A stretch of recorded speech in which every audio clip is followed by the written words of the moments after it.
갈라디아서 3장 26절에서 29절 말씀. 본문이 길지 않으므로 우리가 한 목소리로 함께 읽도록 하겠습니다. 시작. 너희가 다 믿음으로 말미암아 그리스도 예수 안에서 하나님의 아들이 되었으니 누구든지 그리스도와 합하기 위하여 세례를 받은 자는 그리스도로 옷 입었느니라. 너희는 유대인이나 헬라인이나 종이나 자유인이나 남자나 여자나 다 그리스도 예수 안에서 하나이니라. 너희가 그리스도의 것이면 곧 아브라함의 자손이요 약속대로 유업을 이을 자니라. 아멘. 우리가 9월 들어서 갈라디아서 묵상을 시작하였습니다. 다음 주 화요일까지 하면 갈라디아서 묵상이 마쳐지는데 우리 지난 시간에 한번 말씀을 기억해 볼까요? 지난 시간의 말씀은 십자가의 복음이었습니다. 십자가의 복음. 그래서 제가 세 가지 십자가를 내가 그리스도와 함께 십자가에 못 박혔나니 갈라디아서 2장 20절 본문을 가지고 말씀드렸는데 다 기억하지 못해도 한번 되돌아봅시다. 첫 번째 십자가, 내가 주님과 함께 십자가에 못 박혔다. 어떤 십자가였습니까? 죽음의 십자가였습니다. 예수 사람이 죽는 죽음의 십자가. 두 번째 십자가는 뭐였습니까? 이제는 내 안에 누가 산다? 그리스도께서 사는 것이라.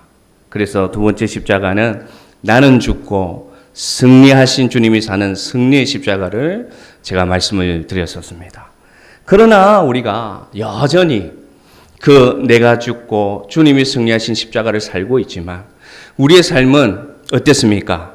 이제 내가 어디 가운데 사는 것은 육체 가운데 사는 것은 나는 죽고 예수가 살지만 2021년 여전히 우리는 육체 가운데 살고 있습니다.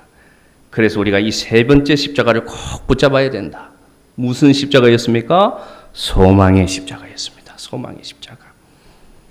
나는 죽고 예수로 살지만 여전히 부족하기 때문에 여전히 세상에 속해 있기 때문에 내가 붙잡아야 될 십자가는 뭐냐? 이제 내 안에 나를 위하여 죽으신 하나님의 아들을 바라보는, 그래서 매일매일 내 안에 십자가를 바라보는, 그래서 소망의 십자가를 붙들고 살자. 그 말씀을 지난주 나누었습니다.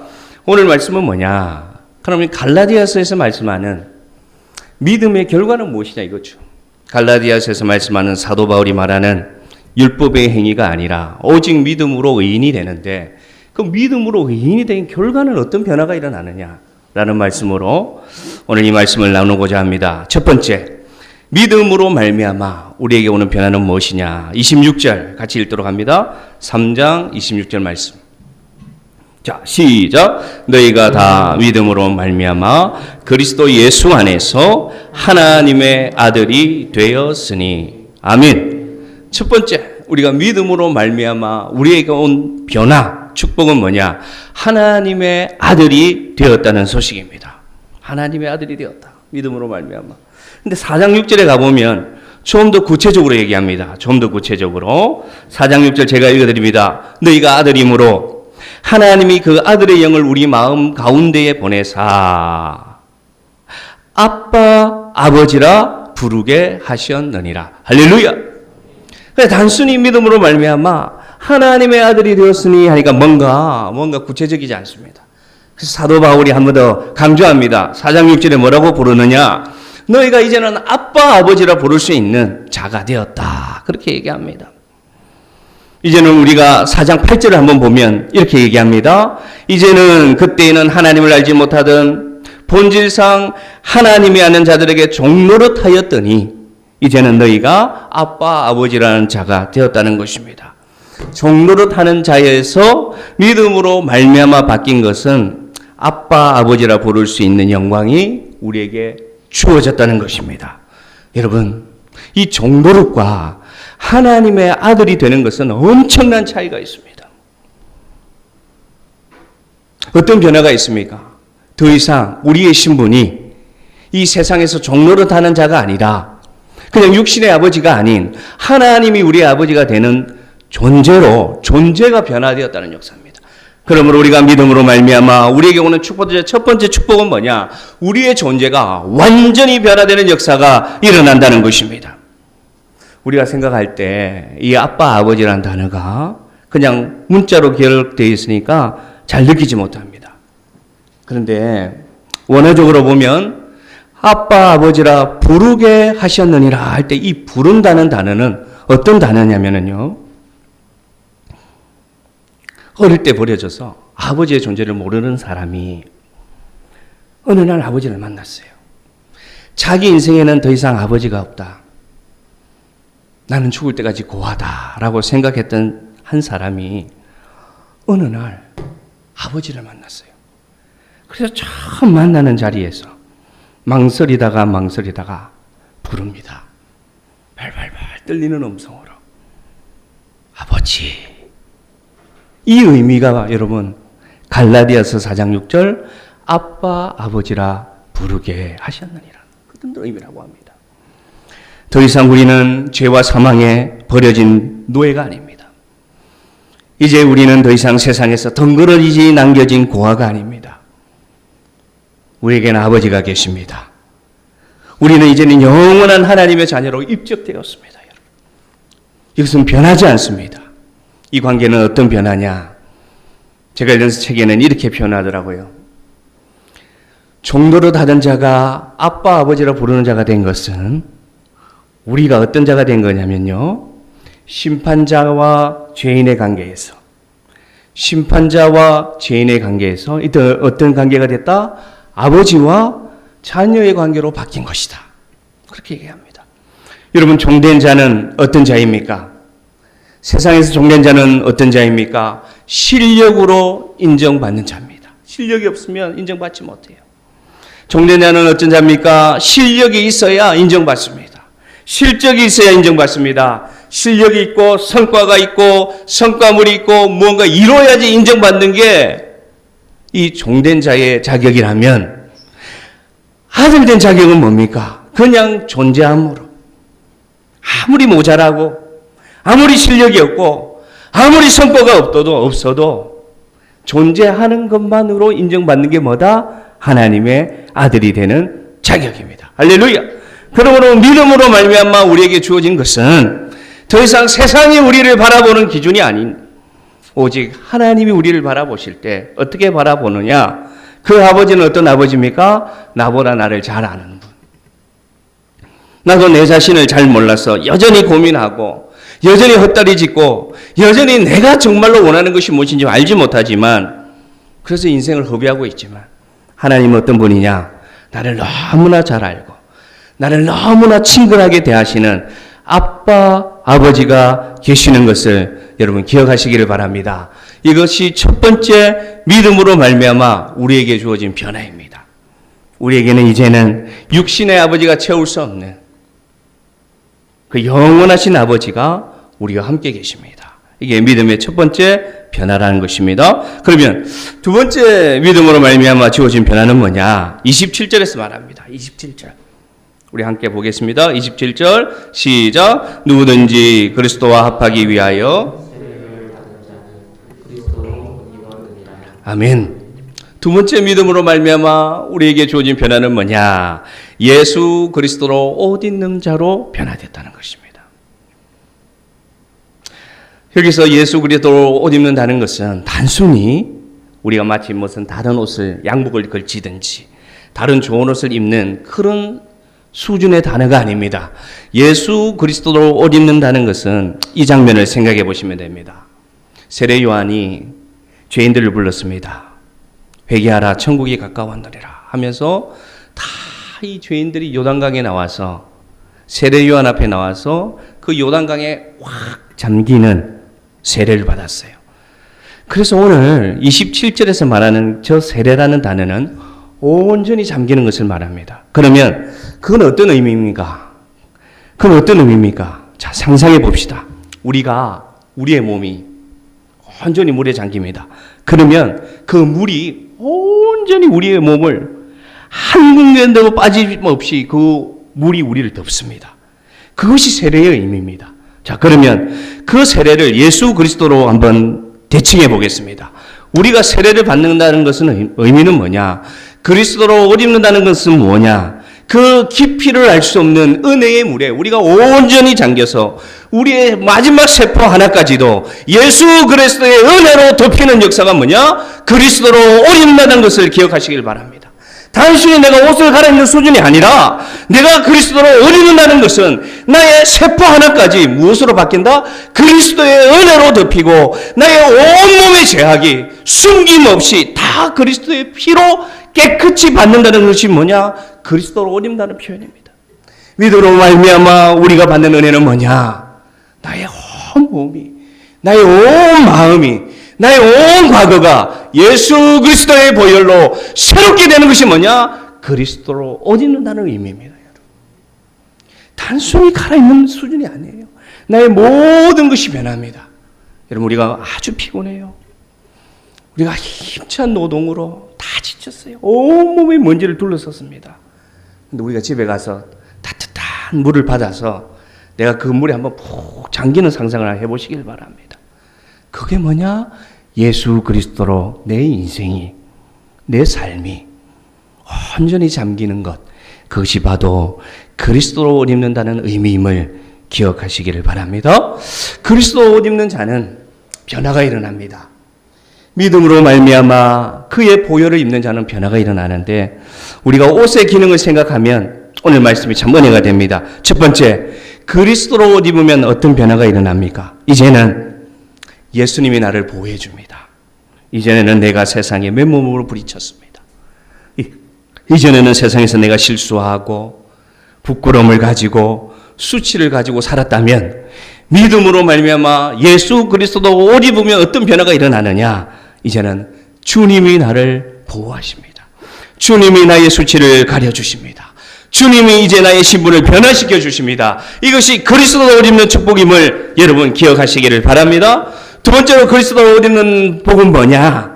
이제는 여러분, 예수님이 나를 온전히 옷 입혀 주셔서 이제는 내가 가려집니다. 이제는 사람들이 볼 때 나를 통해서 누구를 보느냐? 예수님을 보기를 시작합니다. 이제는 그들이 나의 말을 통해서, 나의 행동을 통해서, 나의 삶을 통해서 그리스도로 옷 입었기 때문에 이제는 내 삶에서 누가 드러난다? 그리스도가 드러나는 역사가 일어납니다. 그러므로 나의 변화가 일어납니다. 표정이 바뀝니다. 나의 언어가 바뀝니다. 나의 삶이 바뀝니다. 그것이 뭐냐? 믿음으로 말미암아 그리스도로 옷 입는 자에게 일어나는 변화임을 기억하시기를 바랍니다. 기억하시기를 바랍니다. 그리고 그리스도로 옷 입으면 어떤 변화가 일어나느냐? 이 말씀은 꼭 한번 읽었으면 좋겠습니다. 3장 28절 말씀. 3장 28절 말씀. 시작. 너희는 유대인이나 헬라인이나 종이나 자유인이나 남자나 여자나 다 그리스도 예수 안에서 하나이니라. 아멘. 그리스도로 옷 입으면 일어나는 세 번째 변화는 뭐냐? 우리가 주님 안에서 하나 되는, 마치 유니폼을 입는 변화의 역사가 일어나게 됩니다. 자세히 한번 볼까요? 말씀을 자세히 봅시다. 내가 예수를 믿고 그리스도로 옷 입게 되면 유대인이 헬라인으로 변합니까? 변하지 않습니다. 종이 세상에서 자유인으로 변할 수 있습니까? 변하지 않습니다. 남자가 여자가 되고 여자가 남자 될 수 있습니까? 아닙니다. 그런데 그리스도 예수 안에서는 하나가 될 수 있습니다. 저 의미는 뭡니까? 내가 예수 믿고 그리스도로 옷 입는다고 내 삶의 형편이 한순간에 변화되지는 않습니다.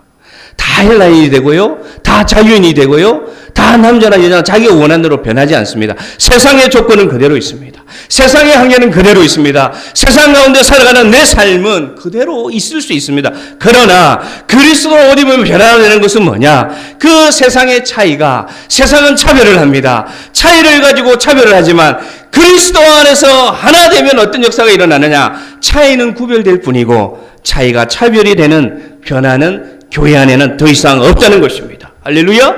이게 정말 중요한 말씀입니다.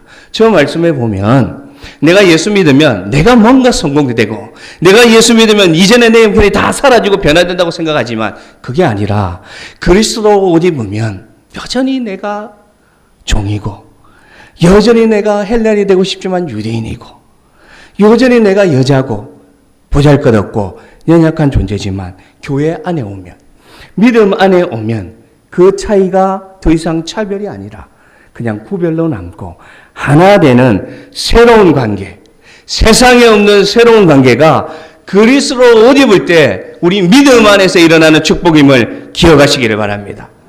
그러므로 교회 안에 오면 교회 안에서는 세상 직업과 세상 조건과 세상 부유와 세상 명예가 존중받는 곳이 아닙니다.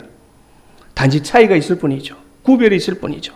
교회 안에 오면 나의 과거와 상관없이 새로운 피조물로 존중받습니다. 교회 안에 오면 현재의 나의 형편과 상관없이 새로운 기준으로 새로운 관계로 우리 모두는 그리스도 안에서 하나 되는 역사가 그리스도로 옷 입을 때 믿음으로 말미암아 주어진다는 걸 기억하시기를 바랍니다. 세상의 질서가 교회에서는 더 이상 통하지 않습니다. 세상의 법이 더 이상 교회 안에서는 통하지 않습니다. 왜냐? 우리는 그리스도 안에서 새로운 존재가 되었기 때문입니다. 왜 그럴까요, 여러분? 왜 그럴까요? 왜 교회 안에서는 다 하나가 될 수밖에 없을까요? 왜 교회 안에서는 차별이 없는 교회가 될 수 있을까요? 그것은 여러분, 예수님의 옷을 기억하면 됩니다. 왜 그렇습니까? 예수님의 옷이 어떤 옷입니까? 피에 물들은 옷입니다. 그 생명과 같은 보혈이 젖어 있는 옷입니다. 자, 그러면 우리가 이제 우리 성도들을 볼 때, 우리 지체들을 볼 때 어떻게 봅니까?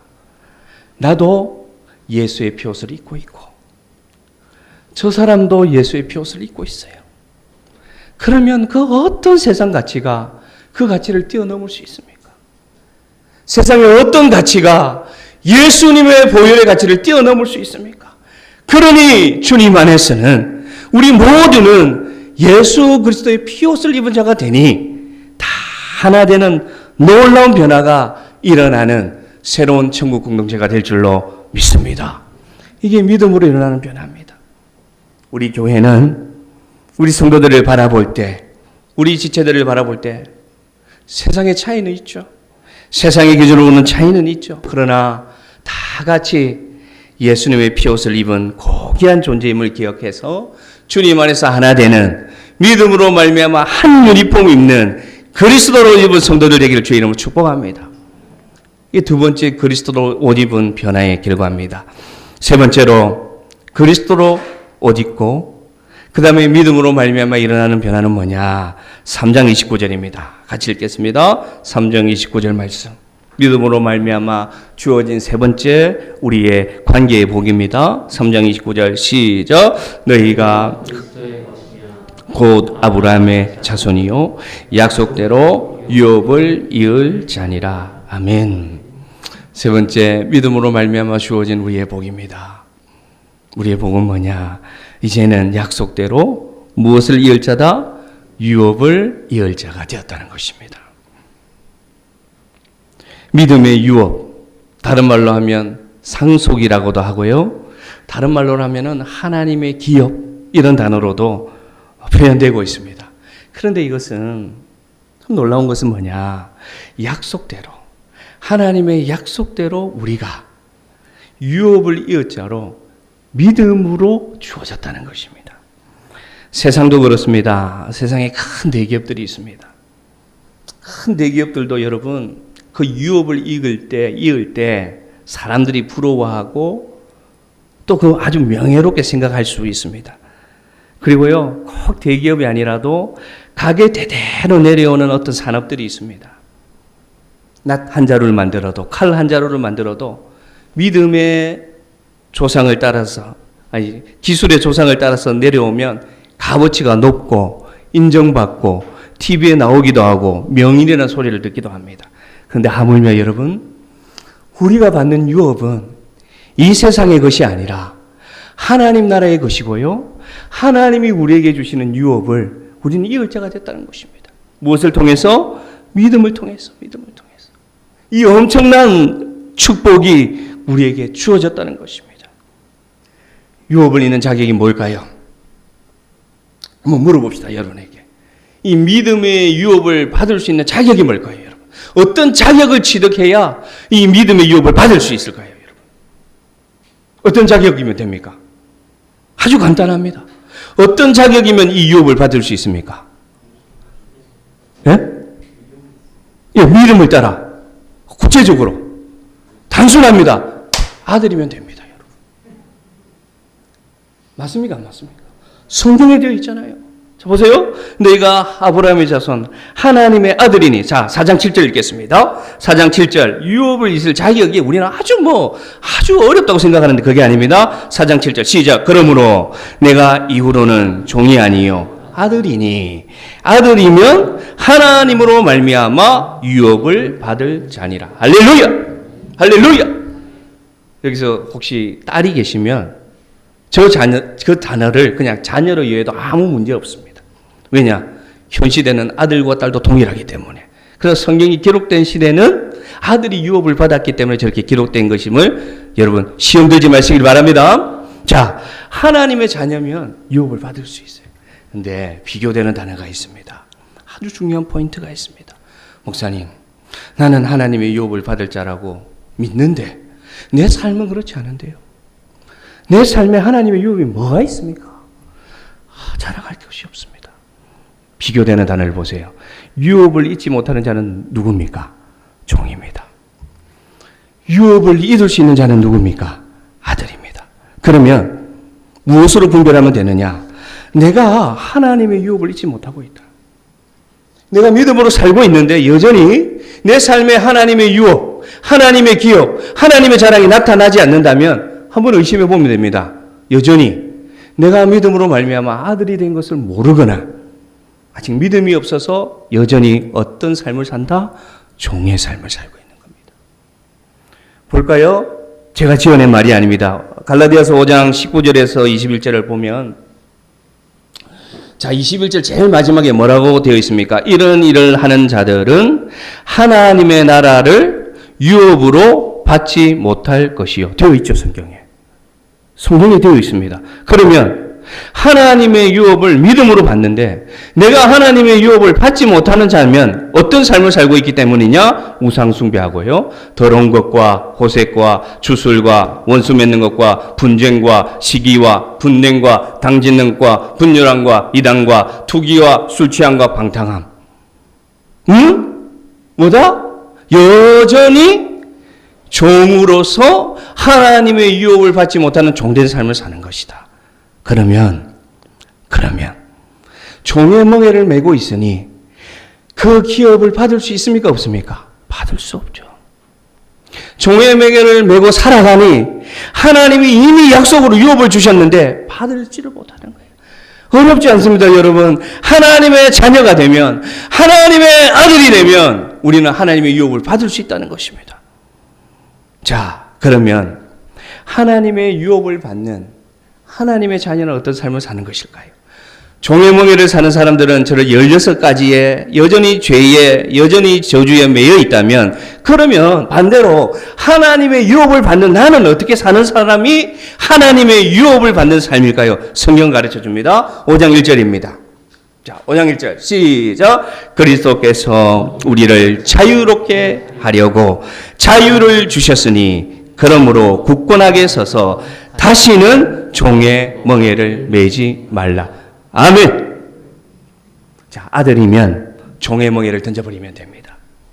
이미 주님이 우리에게 종의 신분에서 무엇이 되는 신분으로 변화시켜 주셨습니까? 아들이 되는 신분으로 이미 변화시켜 주셨어요. 그러므로 우리가 하나님의 유업을 받기를 원한다면 이제는 더 이상 종의 멍에를 매지 말고 예수 그리스도의 이름으로 던져버리시기를 바랍니다.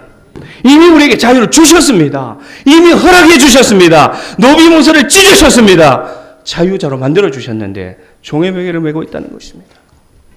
우리가 아들이 되었음을 기억하시고 우리를 자유롭게 하셨습니다. 종의 멍에를 메고 허덕이는 인생이 아니라 하나님의 자유의 자녀를 주셨다는 것이죠. 그러므로 우리가 어떻게 살아가면 될까요? 해답을 줍니다. 5장 13절 이렇게 살면 됩니다. 그러면 하나님의 유업을 받을 수 있습니다. 5장 13절 말씀 시작. 형제들아 너희가 자유를 위하여 부르심을 입었으나 그러나 그 자유로 육체의 기회를 삼지 말고 오직 사랑으로 서로 종노릇하라. 아멘. 그래서 하나님의 유업을 받는 아들이 되면 어떤 변화가 일어나느냐?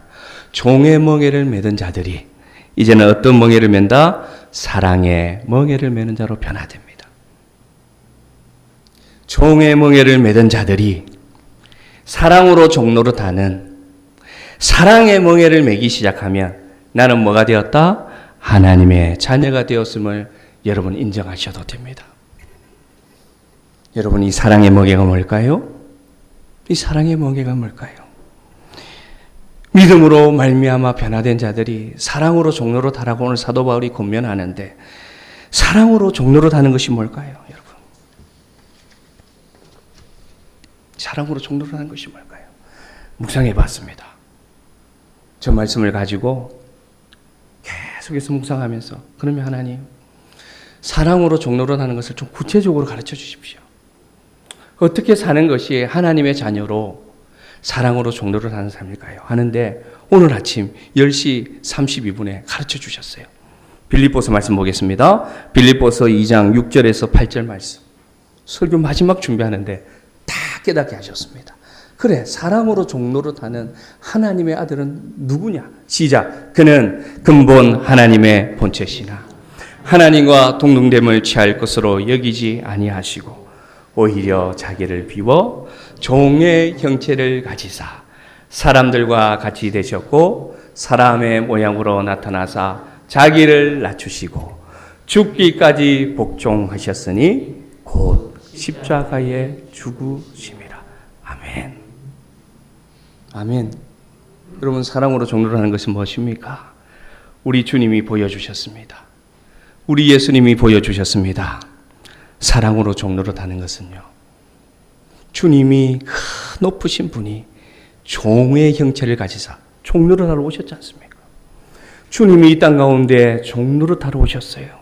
그러므로 사랑의 멍에 사랑으로 종로를 한 것은 뭐냐? 자기를 낮추사 죽기까지 복종하셨으니 한 단어입니다. 사랑의 종로로는 뭐다? 십자가입니다. 십자가입니다. 그러므로 믿음으로 말미암아 주어진 세 번째 변화, 축복은 뭐냐? 내게 있는 자유를 가지고 사랑으로 종로로 타는 것인데, 그것이 무엇이라고 묻는다면, 목사님, 그것이 뭡니까 도대체? 좀 간단하게 가르쳐 주십시오. 확실하게 가르쳐 주십시오. 묻는다면 저는 이렇게 말하겠습니다. 예수님처럼 십자가를 지는 삶이 사랑으로 종로로 타는 삶입니다. 오직 아들만이 하나님의 자녀만이 이 십자가를 감당할 수 있습니다. 그런데 이 십자가는 어떤 십자가입니까, 여러분? 자기 십자가예요. 자기 십자가. 다른 사람의 십자가를 주님이 지라고 말씀하지 않았습니다. 오직 나를 따르는 자는 자기 십자가를 지고 나를 따르라고 말씀하셨어요. 그런데 가만히 생각해 보면 내 십자가인데 나를 위한 십자가가 아닙니다. 여러분에게 믿음의 십자가가 있습니까? 여러분 삶의 신앙의 십자가가 있습니까? 그런데 한번 묵상해 보십시오. 십자가를 분별하는 방법은 딱 한 가지입니다. 내 십자가인데 나를 위한 것이면 십자가 아닙니다. 내 십자가인데 나의 유익을 위한 것이면 그거 십자가 아닙니다. 내 십자가인데 그것이 내 자랑을 위한 것이면 십자가 아닙니다. 내 십자가인데 나의 편리와 나의 자랑과 나의 성공과 나의 명예를 위한 것이라고 생각한다면 그건 십자가 아닙니다. 십자가는 뭐냐? 내 것인데 남을 위한 것입니다. 내 것인데 믿음을 위한 것입니다. 내 것인데 내 교회를 위한 것입니다. 내 것인데 내 가족을 위한 것입니다. 내 것인데 여전히 죄에 있는 내 가족을 위한 것이다. 그러므로 하나님의 아들이 된 우리가 하나님의 유혹을 받는 것은 십자가밖에 없는데, 그 십자가는 무엇이냐? 내 십자가인데 내 것이 아닌 것. 그래서 타인을 위해서 눈물로 기도하는 것.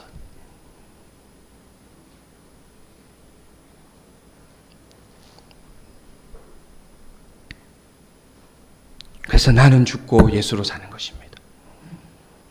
그것이 믿음으로 말미암아 우리에게 주어진 변화임을 여러분 기억하시기를 바랍니다. 십자가를 잠잠히 묵상해 보시기를 바랍니다, 여러분. 하나님의 자녀는 십자가가 있습니다. 왜냐? 하나님의 독생자 예수 그리스도가 십자가를 지고 이 땅에 오셨기 때문에, 십자가를 위해 이 세상을 살아가셨기 때문에 우리도 그리스도로 말미암아 하나님의 자녀가 되었다면 우리 삶의 십자가가 분명히 있어야 합니다. 말씀을 마치도록 하겠습니다. 믿음으로 말미암아 하나님은 우리에게 놀라운 변화를 주셨습니다. 첫 번째는 뭐였습니까? 믿음으로 말미암아 우리가 아빠, 아버지를 부를 수 있게 되었습니다. 그래서 우리가 기도할 때마다 내 삶에 아무도 없어도 나는 하나님 아버지를 부를 수 있습니다. 아버지 부를 수 있습니다. 아버지 어디 계시나요? 아버지 부를 수 있습니다. 아무도 내 말에 기울이지 않고, 아무도 내 말에 주목하지 않고, 아무도 내 마음을 몰라줘도 나는 어디서든 하나님 아버지를 부를 수 있는 존재가 되었습니다. 믿음의 복입니다. 두 번째, 믿음으로 말미암아 우리는 이제는 예수로 옷 입은 자가 되었습니다. 나는 가리워지고, 과거에 나는 가리워지고 이제는 예수님이 드러나는 자가 되었습니다. 믿음으로 말미암아 이제는 나는 하나님의 자녀가 되어 십자가를 지고 하나님의 유업을 얻는 자가 되었습니다. 십자가를 지고 주님을 따르는 자가 되었습니다. 십자가를 지고 위로를 받고, 십자가가 소망이 되고, 십자가가 위로가 되고, 십자가가 의지가 되는 자가 되었습니다. 십자가 앞에서는 모든 것이 단순해집니다. 십자가 앞에 가면 모든 것은 해결됩니다. 십자가 앞에 가면 모든 해답을 얻을 수 있습니다. 왜냐? 하나님의 자녀가 십자가로 되어졌기 때문입니다. 그러므로 이제 말씀 마칩니다. 이 하나님의 유업은 뭘까요? 이 십자가를 지는 하나님의 자녀가 얻는 하나님의 유업은 뭘까요? 갈라디아서 5장 22절, 24절 같이 읽습니다. 시작. 오직 성령의 열매는 사랑과 희락과 화평과 오래 참음과 자비와 양성과 충성과 온유와 절제니 이 같은 것을 금지할 법이 없느니라. 아멘. 저게 하나님이 우리에게 주시는 유업입니다.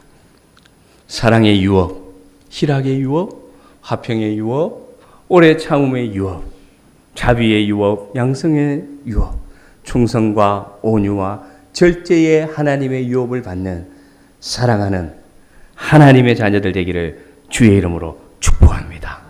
저게 우리의 유업입니다. 저게 우리의 열매입니다. 저게 하나님의 자녀에게 주시는 하나님의 축복입니다. 그래서 우리 시냇가에 심은 모든 성도들은 믿음으로 말미암아 아빠 아버지를 부르고 예수 그리스도로 옷 입고 십자가를 감당하는 삶을 살아 저 성령의 열매를 유업으로 얻는 시냇가에 심은 되기를 주의 이름으로 축복합니다. 우리 찬양